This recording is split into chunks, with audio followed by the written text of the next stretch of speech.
புதுச்சேரி கால்நடைத்துறை மருத்துவமனையில் வீடு இல்லாத தெருநாய்களுக்கு உணவு அளிக்க முடியாது என்று மறுத்து வருவதாக பொதுமக்களிடம் இருந்து புகார் வந்ததை அடுத்து வாய்ஸ் ஆஃப் வாய்ஸ்லெஸ் அமைப்பின் தலைவரும் தேசிய விலங்கு நல ஆணையத்தின் பிரதிநிதியுமான அசோக்ராஜ் தலைமையில் மறைமலை அடிகள் சாலையில் முற்றுகை போராட்டம் நடைபெற்றது.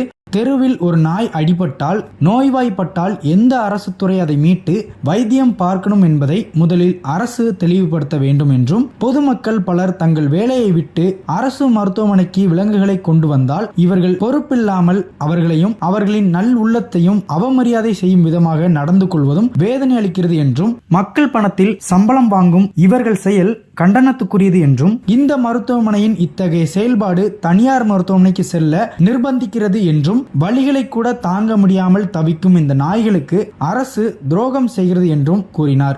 அதைத் தொடர்ந்து கால்நடை இயக்குனர் லதா மகேஸ்வரை சந்தித்து முறையிட்டனர். அவர் நடவடிக்கை எடுப்பதாக உறுதியளித்தார்.